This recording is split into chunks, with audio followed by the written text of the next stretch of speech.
Hello and welcome to Fantasy View with me, Jason Hubbard. Here I review fantasy novels to let you know what to read if it catches your fancy, and I'll let you know about the books I wrote at the end of each episode. This review is for Luthiel's Song, Dreams of the Ringed Veil, by Robert Marston Fennet. I can only hope I'm pronouncing that last name right.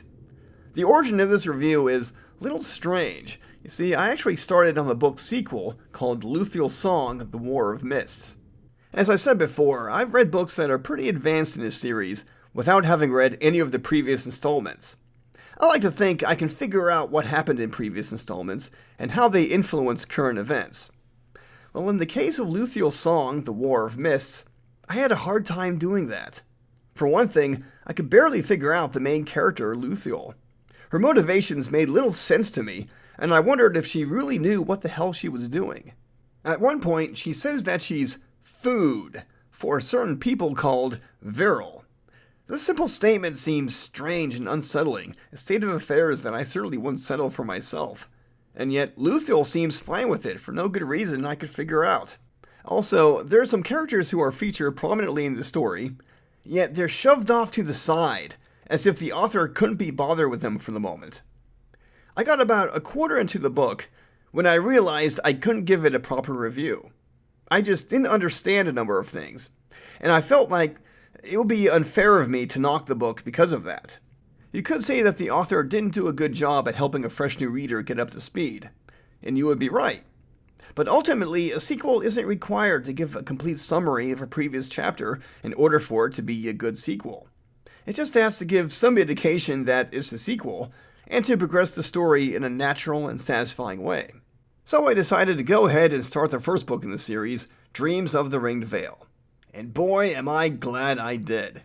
It gave me a more complete understanding of the events and motivations in the sequel, and I didn't have to yank my hair out anymore and further add to my receding hairline. And it was only 99 cents on the Kindle store, so it was a guilt-free purchase. The story starts with our main heroine, Luthiel, in a forest enjoying some time to herself. It is first summer's eve, and by some amazing coincidence, it is Luthiel's 15th birthday. After this simple setup, a number of fantasy cliches start to pop up, and it's hard not to notice them. So, let's play the high fantasy guessing game! Our main heroine, Luthiel, is A, an orphan, B, the daughter of a wacky inventor, or C, a royal princess who's not meant to be away from the castle. She's soon met by her sister, who gives her A, a magic sword, B, a magic stone, or C, a magic thingamabob that is more than what it appears to be. Because it's magic. After a great crisis forces her to be on the move, Luthiel is given sagely advice and exposition from A, a precocious little boy who has to steal things to survive, B, a sorcerer who's lived for tens of thousands of years, or C, a cute little animal who sees and knows everything because that's just what animals do. Luthiel is then met with A, a fearsome dragon who riddles her to give her a chance to save her life, B, a terrifying ghost who is after her soul, or C, a large werewolf. Because the author is on Team Jacob. Indeed, if you've read as many high fantasy stories as I have, it's hard not to notice the cliches that pop up. And I can't imagine the story being much different if any one of these cliches was exchanged with an alternative. I can't be too snarky about it though, because many authors just can't help but resort to cliches. As original as I've tried to be in my own stories, I know I put in a few cliches myself. That's because cliches work. They help get a story up off the ground, set it running. Sometimes a cliche acts as a stimulus to get a character moving, and sometimes one acts as an excuse for how and why something happens. For example, let's say we have a hero who can move past a group of enemies even though he's not prepared for battle because he has a magical thingamajig. And hopefully the reader will think to him or herself, wow, I wish I had that magical thingamajig. It would help give me the upper hand over that bully at school every day. Ultimately, I think a few cliches in a story are okay. It's when your story becomes riddled with them and ends up being formulaic. That's when you have a problem. The first sentence in the story, after the two prologues that is, reads, "To be me is to be different," she thought as she watched them, from her place apart from them, upon the hillside. As soon as I read that, I thought, Special Snowflake.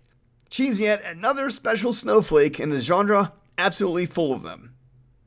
There are a lot of main heroes and villains in fantasy who are special because they have magic powers that they never knew they had, and their parents were famous and a big deal, and so the hero has quite a legacy to live up to, and blah blah blah. If I sound pretty peeved over this cliche, it's because I am.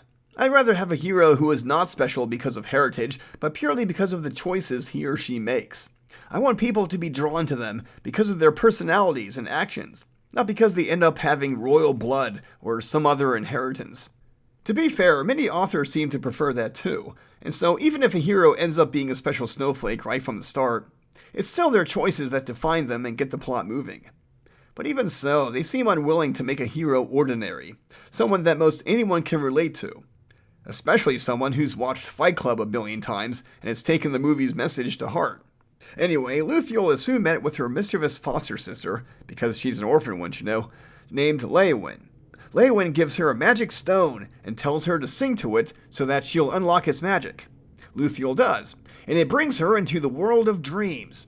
There, she relives that one dream she had, where she's standing in the middle of a flowery field and is approached by a hunky man atop a white steed.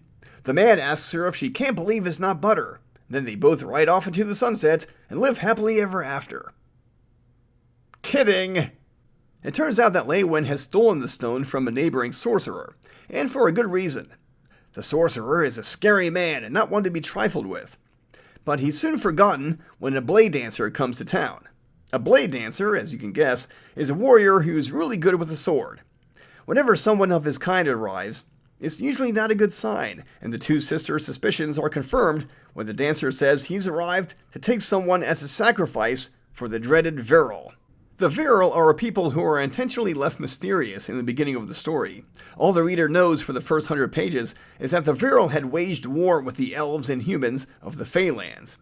The war had apparently ended with a terrible compromise.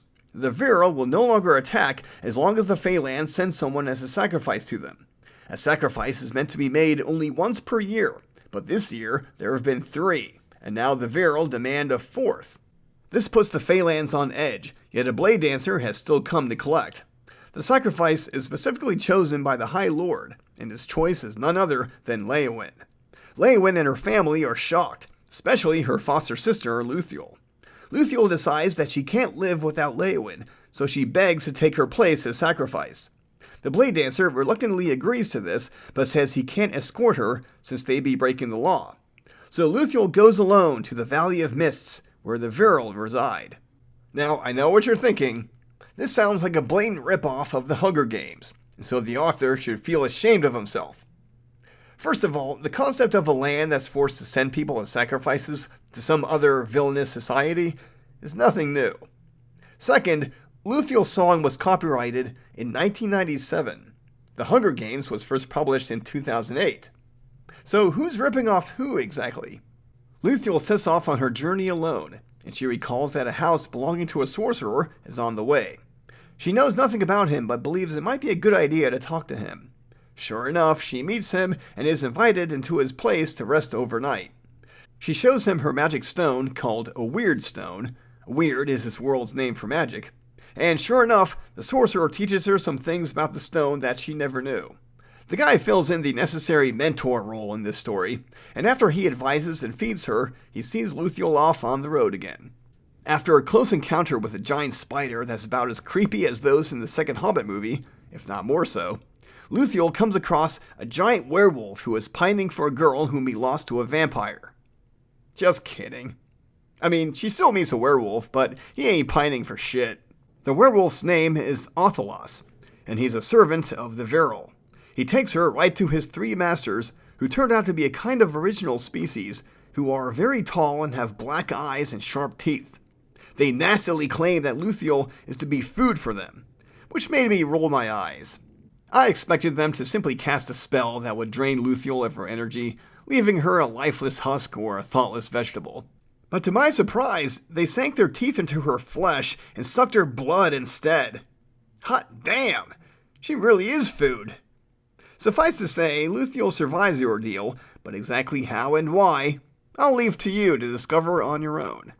So yes, Luthiel's song is a little cliched, but it seems readers really like the story because it has a lot of heart. There are many examples of how people should treat each other, bloodsucking notwithstanding.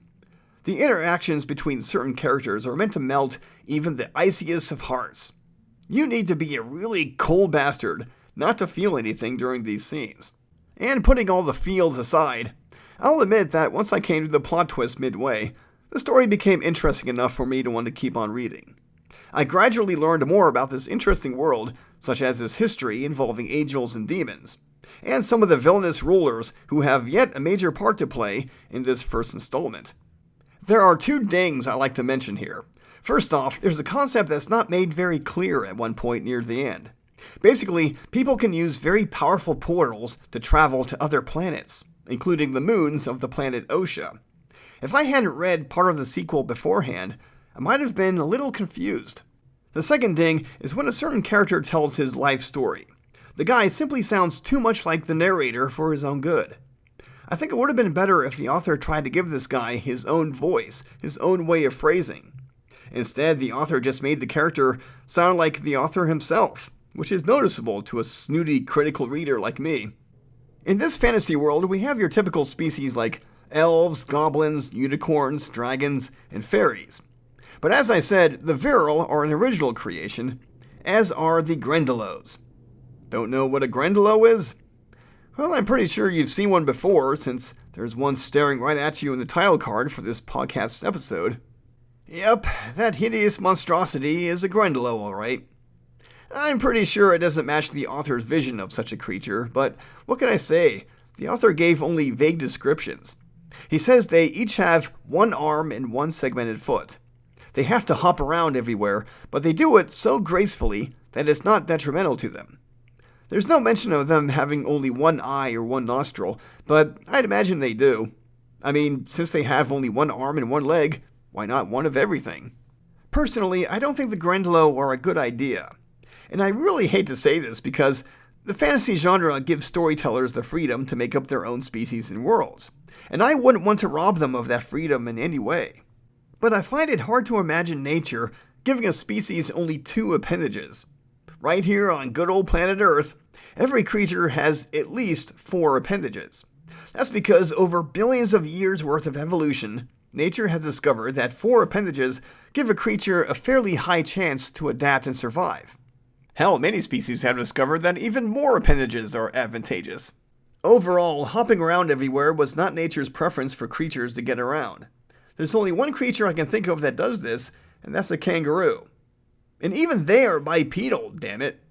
Moreover, the Grendelo just seem too much like cartoon characters, hopping around like Tigger on Winnie the Pooh's ass and waving their singular arms around.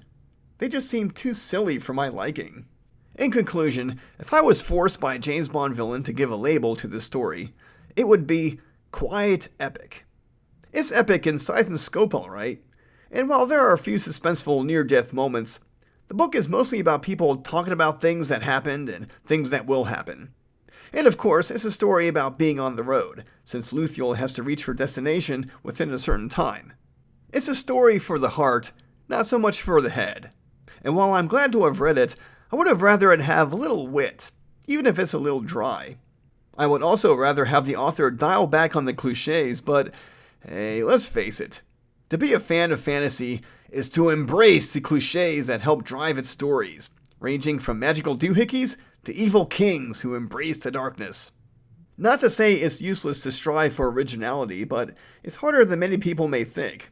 Sometimes it's enough just to have characters who are likable and relatable, and then call it a day. So what about the sequel? Is it more original than the first installment? Find out on the next episode of Fantasy View. I'm Jason Hubbard. Thanks for listening, and please, keep reading.